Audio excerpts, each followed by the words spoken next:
The days following the death of Nirvana frontman and generational icon Kurt Cobain were dark, to say the least. This was grunge's first big loss, and the radio quiet around the Seattle scene was felt. In the footage I'm about to show is Courtney Love reading Cobain's last letter. I've tried to enhance the video quality a bit. The vigil was held on April 10th, 1994, near downtown Seattle. Around 20,000 people attended this event. Some assignments are tougher than others. This is one of the toughest. This is attending the Kurt Cobain Memorial at Seattle Center. Some 10,000 people in this area. It used to be the site of the World's Fair, right underneath the Space Needle. And they've come here out of grief and frustration, some of them out of anger. Anger at being abandoned by one of their heroes. But everybody came for one reason, to pay their respects to Kurt Cobain. And yes, there were eulogies. Yes, there were people from all walks of life. Whole families were here. But it wasn't until a tape was played from Courtney Love that literally the place and time stood still. I don't really think it takes away his dignity to read this, considering that it's addressed to most of you. He's such an asshole. I want you all to say asshole really loud.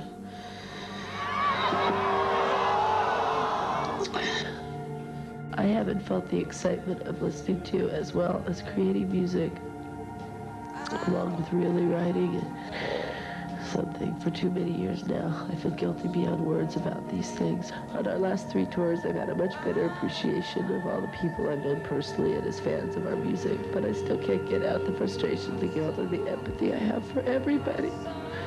There's good in all of us, and I simply love people too much. So why didn't you just fucking stay? So much that it makes me feel too fucking sad. Thank you all from the pit of my burning, nauseous stomach for your letters and concern during the last years. I'm too much of an erratic, moody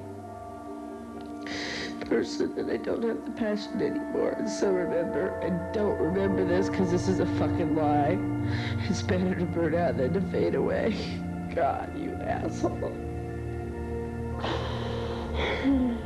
Peace, love, empathy, Kurt Cobain. Everybody getting together here is a very important thing, to let a lot of stuff go and to show each other that there are other people feeling the same way that you feel. My friends and I were talking the other day, and we were thinking, comparing Kurt Cobain to Jim Morrison, just because he kind of got the Seattle Into the light.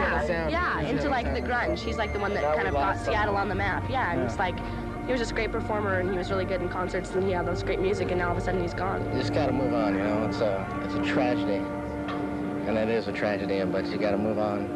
You gotta think about what he did do, and not what you gotta think of his musical talents, what he did, and just don't think about that tragic morning whenever he chose to take his own life. Kurt Cobain has killed himself, and we are left as survivors to make sense of this death. There is anger, there are feelings of sadness. We don't understand why. And the difficult part about suicides are that the answers are taken away with Kurt.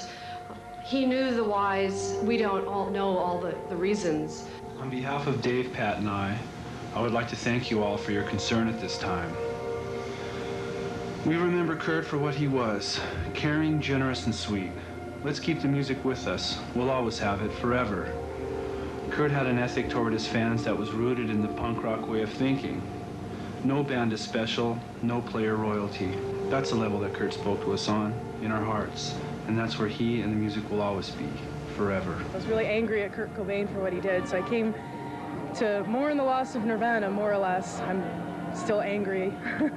Sounded like Courtney was angry too. That really affected me a lot. It really influenced how I feel about this, and I'm glad I came down here and heard it. Yeah, I'm really kind of worried about Courtney now at this point, I mean, she's had a rough time with the media before, and I could just see that a lot of people would make a field day out of this. So I hope she looks out for herself. Who do you think's come here today? I think people that are just looking for some place to be where they can share their thoughts with friends and other people that understand. I guess it's sort of a way for the community to say goodbye.